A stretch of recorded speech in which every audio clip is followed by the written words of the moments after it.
Pak, tapi penasaran karena ini juga banyak ditanyakan oleh penonton Liputan Sport, Pak, soal negosiasi pemain. Selama ini Bapak dari 2016, 2017 lah di Madura, negosiasi dengan pemain, Pak, ada yang paling berkesan nggak, Pak? Atau cerita yang paling alot gitu negosiasi dengan pemainnya? Banyak sih sebenarnya. Yang paling alot ya dengan Greg itu. Dengan Greg? Dengan Greg. Apa, Pak? Karena dia minta, karena Greg Enggak, minta, bukan karena minta. Karena Greg ini kan unik ya. Dicintai juga di Persija. Greg itu menyampaikan, saya bagaimana kalau saya pindah ke Madura, kan saya juga harus memikirkan Persija. Ya Greg, saya juga akan sampaikanlah ke Pak Ferry, saya bilang itu. Yalah, jadi dia punya sopan santun juga. Saya ngomong ke Pak Ferry, saya pamit lah Greg. Kamu, ya biar kamu nggak disalahin lah bahwa kamu di Madura.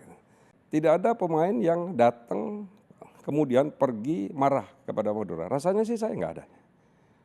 Yang pergi dari Madura dengan marah gitu. Rasanya sih nggak.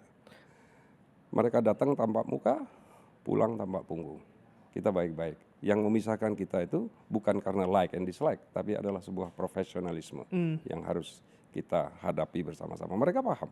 Karena ini sempat disampaikan oleh Greg Nokolo di salah satu podcast saya sempat nonton, dan Greg itu mengatakan salah satu klub yang sangat menghormati pemain itu adalah Madura United. Dia sangat respect terhadap itu. Ya. Ada hubungan kedekatan itu dengan Greg? Greg adalah pemain yang sama dengan pemain yang lain, tapi Greg ini kan memang spesial karena istrinya seorang model terkenal, dan Greg ini juga dihormati oleh banyak pemain. Greg ini dikenal dan dihormati oleh banyak pemain, sehingga menurut saya apa yang disampaikan Greg ya itulah dari hati dia. Greg sering datang ke rumah waktu masih jadi pemain saya, dia datang ke rumah, kita ngopi bareng, ngobrol. Jadi apa yang saya alami ke Greg, hey Greg, hari ini gajimu bulan ini telat 2 hari ya, karena sponsor liga telat.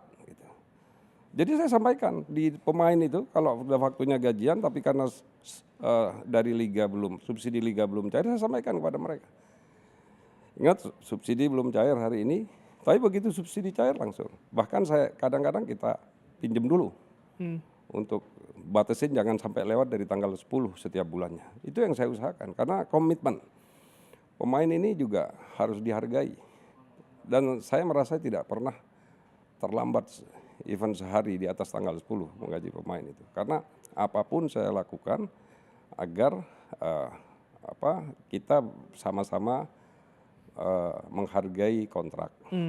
Itulah pemain saya yang seperti itu. Dan mereka juga kepada klub juga total. Kan mereka juga latihan nggak mudah ya.